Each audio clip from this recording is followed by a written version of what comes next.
Hey, Beauty, if you are thinking about taking some new supplements, or if you are taking a ton of supplements now, or if you just want to learn a little bit about supplements, this episode is for you. Before we get into the show, I wanted to remind you of my free guide.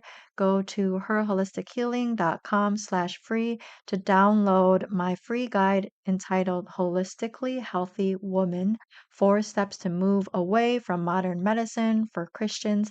This is a great guide for you if you are wanting to improve your health, or if you just want to get into natural health more. This guide can totally transform your health because it focuses on the simple habits you can take to improve your health. So if you even implement one or two things, this guide can totally transform your health. So go to herholistichealing.com/free if you are interested in that guide.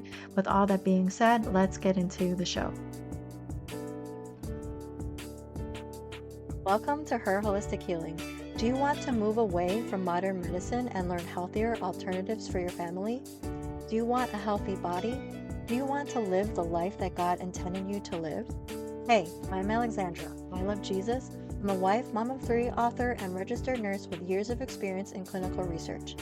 When I started experiencing chronic health issues, I was confused about all the different diets and conflicting opinions.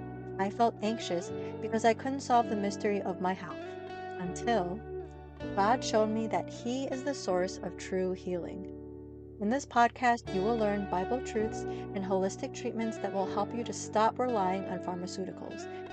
You can experience true lasting healing that will allow you to make a greater eternal impact in your home and community. So what do you say we take a break from the mind-numbing humdrum busyness? Let's rest and let God be our healer and helper.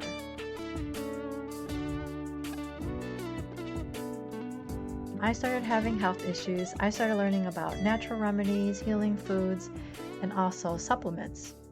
I've taken a lot of different supplements over the years. I've taken vitamin B, vitamin C, vitamin D, magnesium, zinc.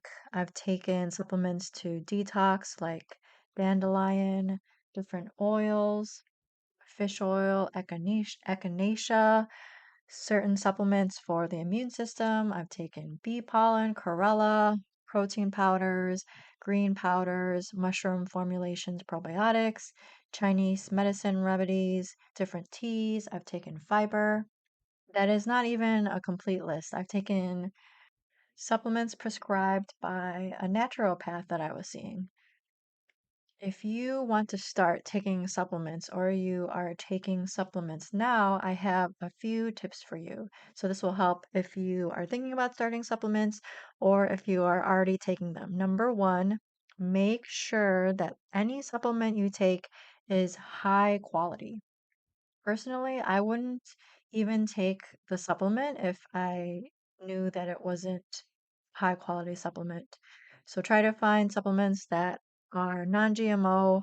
They're made of real food or real herbs.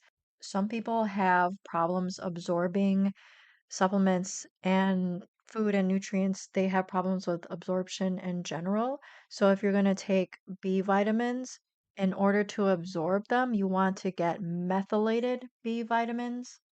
If you are going to take supplements, you want to try to find supplements that have testing done by a third party. You want to buy from reputable companies. For me personally, I like to buy from companies that believe in real food. I don't really like to go to Walgreens and just look for something that says it's pediatrician recommended or something like that, because just because it has that on the label doesn't mean that the supplement is created with high quality ingredients. For instance, I just discovered she's called the Food Babe. Her name, I can't think of her name right now, but she exposes a lot of the corruption and the fake ingredients in foods.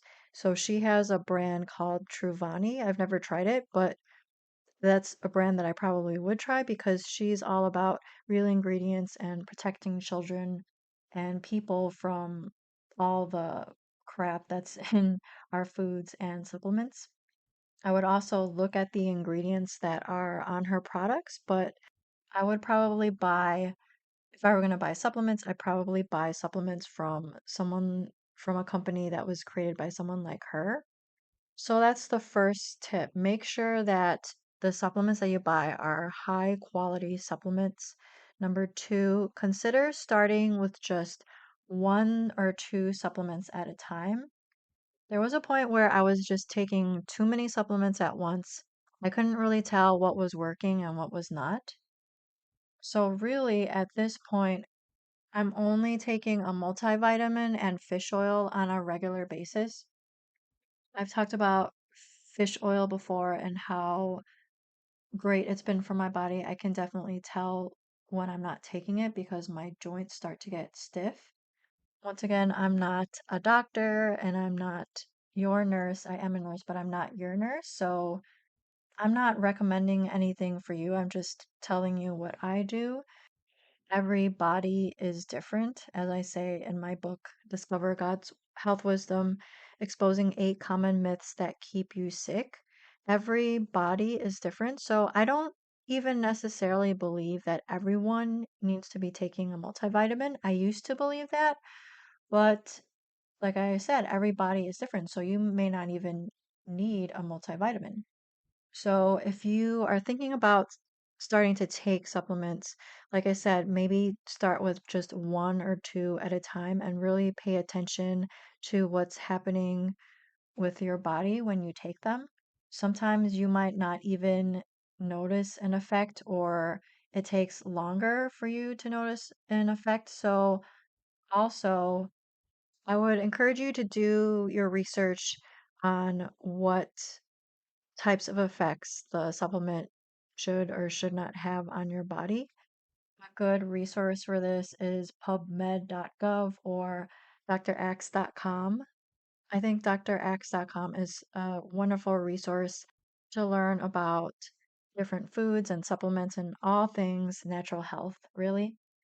The third tip for you, if you are thinking about starting supplements or if you are already taking them, know that different forms have different effects and they also have different costs. So there are liquid forms, which people say are better absorbed by the body. There's powder forms, there's herbs, there's essential oils. There's all these different forms. So if you're curious about a particular supplement, you may want to try the different forms of the supplement. For instance, I think ashwagandha is so good for mood support, among other things. So I take ashwagandha tea at night. People also put ashwagandha in capsules and in different formulations, but for me, the tea is just great. And it costs a lot less than getting it in capsule form. But if you get it as a supplement, it will probably be more potent.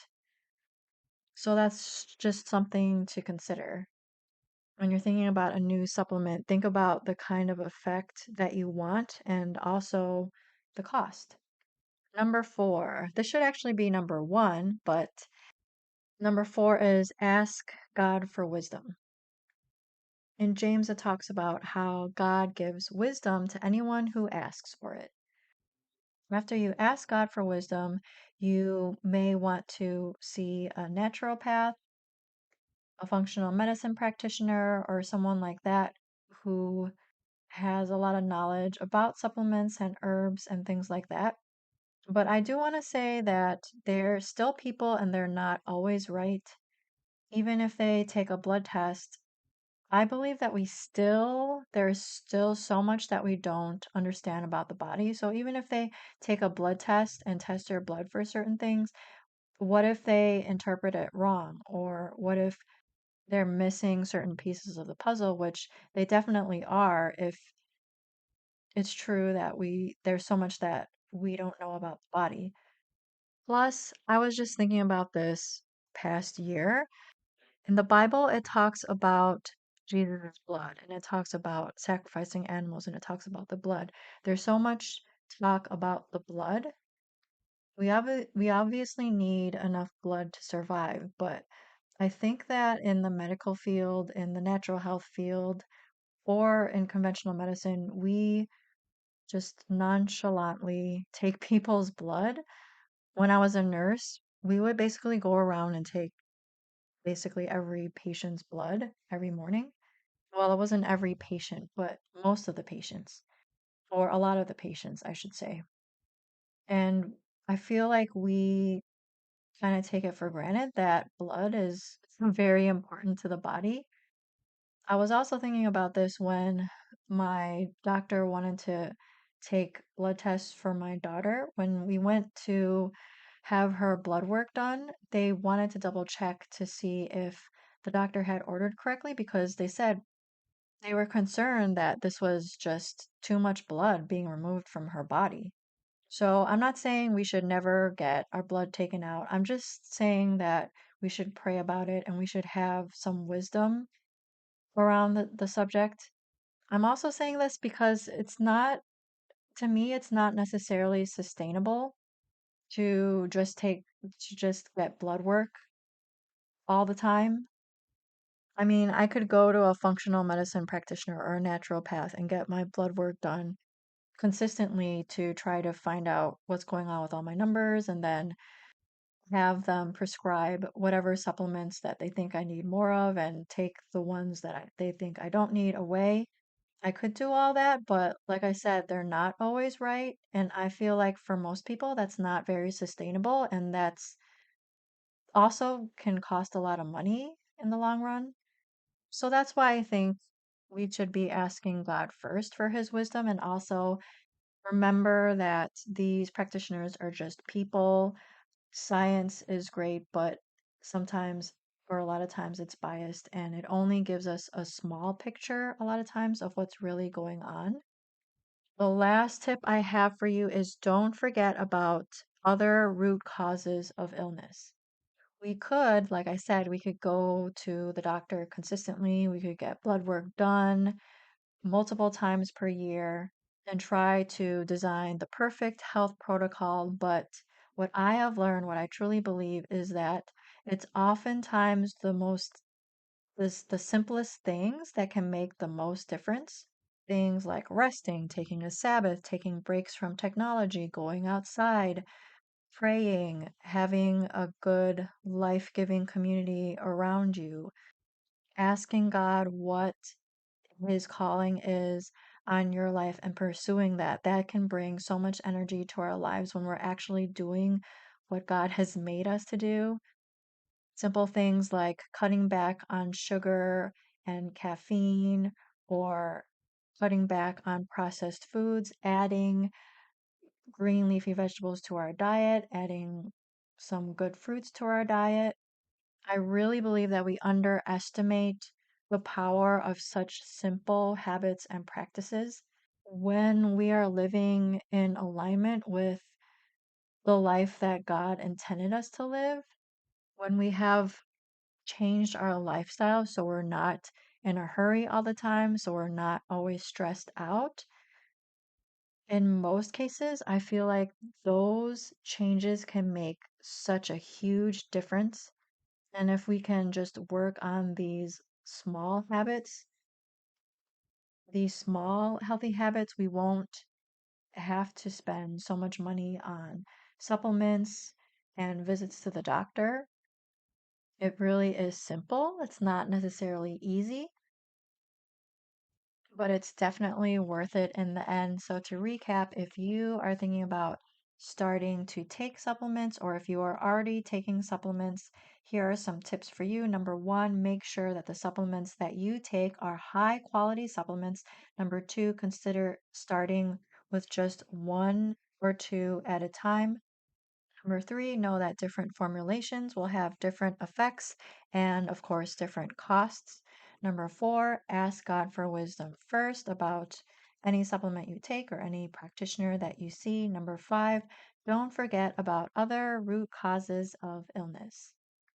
I also don't want to forget to mention that of course, we can have adverse reactions from supplements, even if they are high quality. Like I said, every body is different. Your body might not. your body chemistry might not need a certain herb. It might react adversely to a certain herb or supplement. So always listen to your body. Know that you can have too much of something. Know that certain herbs interact in different ways with each other. So that's why I say when you're considering a supplement, once again, of course, ask God for wisdom, but also you may want to just start with a tea or something like that. You may, like, if you want, or if you wanted to start taking oregano essential oil, you may want to just start increasing your intake of oregano in your Italian dishes. Start off slow, see how your body reacts, see what kinds of effects that food or that herb has on your body. Follow the label, see a practitioner as needed. Bottom line, I do believe that supplements can be wonderful for our health. We just need to, of course, ask God first for wisdom, use common sense, listen to our bodies, and also consider other ways to improve our health, not just taking a ton of supplements.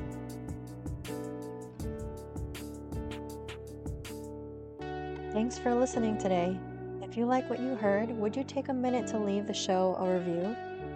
If you want to connect with me, you can join me in my free community. The link is in the show notes, or go to herholistichealing.com. Matthew 11. Come to me, all who labor and are heavy laden, and I will give you rest. Take my yoke upon you and learn from me, for I am gentle and lowly in heart, and you will find rest for your souls. For you, it's easy and my burden is light. This content is for informational purposes only and is not meant to be medical advice.